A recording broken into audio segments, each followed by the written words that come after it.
Hello, Mindful Music Muffins, and today I'm going to be giving you my social anxiety tips, which I know that sounds really stupid because I have it myself, so you must be thinking, well, how could you possibly have tips on how to deal with it if you have it? Because let me tell you this, knowing ways of dealing with it isn't the same as being able to cure it.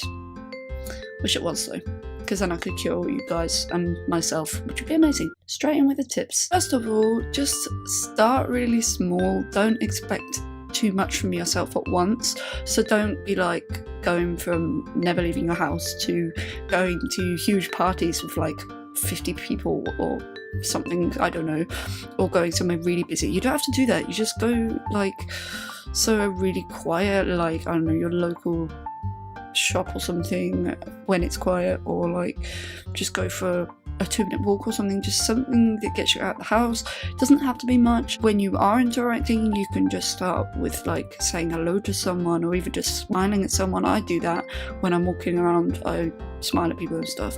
You'd be surprised how many people smile back, and it really lifts you up, and you never know, you might lift somebody else up by smiling at them.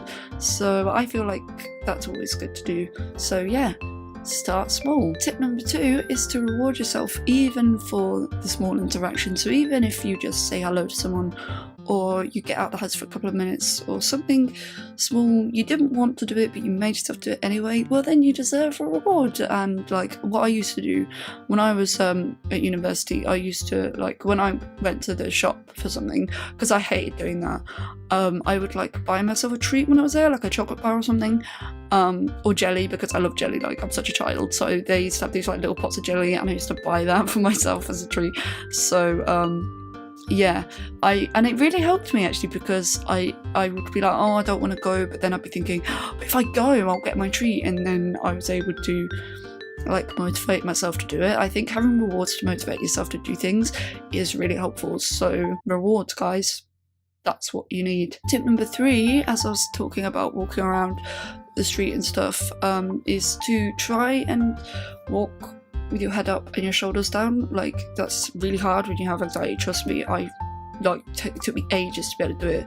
But if you push yourself to do it, you actually feel better, because your mind and your body are more connected than you realise. And if you walk as though you're more confident than you really are, then it can help you to actually feel it, I guess. I mean, it doesn't really always do it, but it does make me feel a bit better. And like, I don't know, it makes me worry less about people noticing I'm anxious, because it's not even that obvious. I've like forced myself to look up and keep my shoulders down, and the smiling that people think helps me with keeping my head up, and I try not to avoid it. And then yeah, I actually do it more naturally now than I used to. I still avoid it sometimes. I still sort of go like that and look down on the floor, but I don't do it as much as I used to, because I've made myself do it. So I think it's a useful thing, and you guys should try it out. Tip number 4 is not be afraid of taking medication. I am on medication myself.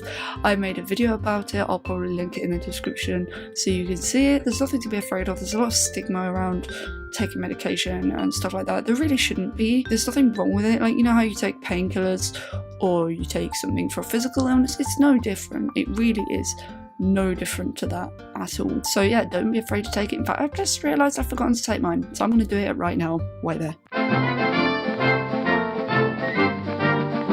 I'm back, guys. So I have this box which has all my tablets in. It's really useful because it's got all the days of the weekend, so I know where I am, and yeah, it's great. So here we go.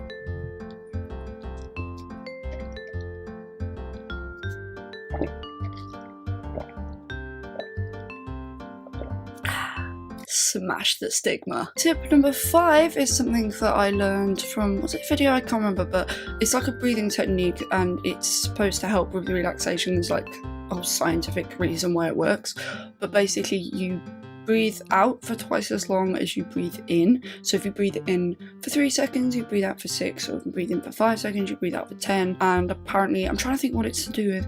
It's something to do with like the nervous system or something, and like breathing like that triggers the part that's linked to relaxation or something. I can't really remember, but basically it kind of like helps to calm the whole fight and flight thing, which is basically what anxiety is. So yeah, and I sometimes use it and it has helped me sometimes, so I think it's one to try. And also because there's like science behind it and everything, I think it's pretty trustworthy. It's just annoying I can't remember it right now properly. Tip number 6 is to have something with you like a fidget cube, which has got all these cool different things on, like buttons and stuff. Although this is a genuine one, there are some ones that are like knockoff, rip-off versions of this. This is the real thing. Or, of course, these beautiful things. I love it. I recently got one. I thought I'm gonna try and get one while they're still cool. But yeah, it's just nice. Sometimes when you've got anxiety and stuff, it's nice to have something to fidget with. And these are beautiful. Matches my outfit. I'm so colour coordinated today. Yay! Okay, I'm gonna put it away now. Tip number 7 is to challenge your thoughts, and I've done this by writing things down and doing it when I'm not overwhelmed and stuff, because it can be hard to be rational when you're being overwhelmed by anxiety. We know this. So what I've done is like written down arguments, I guess, kind of like, imagine if you're like debating something. So I've basically written like hang on, I'm gonna get this up, give me a second. So I have like the thing that it tells me, so like no one really likes you, they're just pretending. And then I have like what the errors are, so it's like mind reading, jumping to conclusions, that kind of thing. And then I have like a response to it, so like, what is the evidence of this, and how could I possibly know that people are thinking that about me, and like that kind of thing. And I've basically taken all my thoughts apart and I've done this, and it has helped me at the time I've been doing it, and I'm hoping if I keep doing it, it will help me more in the long term. And I think it's something that could be worth trying out.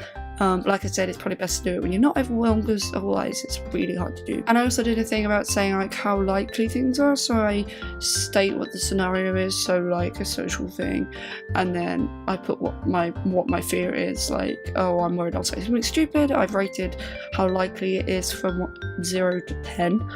0 being impossible, but like that's probably not going to come up. But anyway, it's on the scale.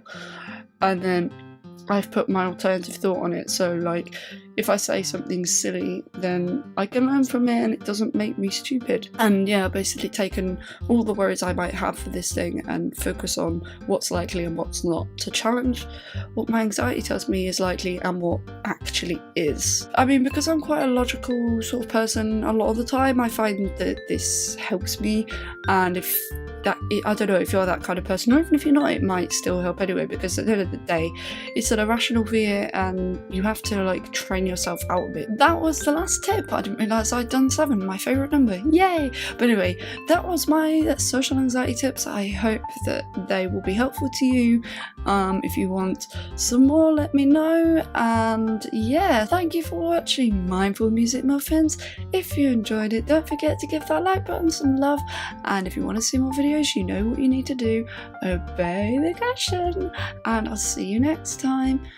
Love you guys. Bye.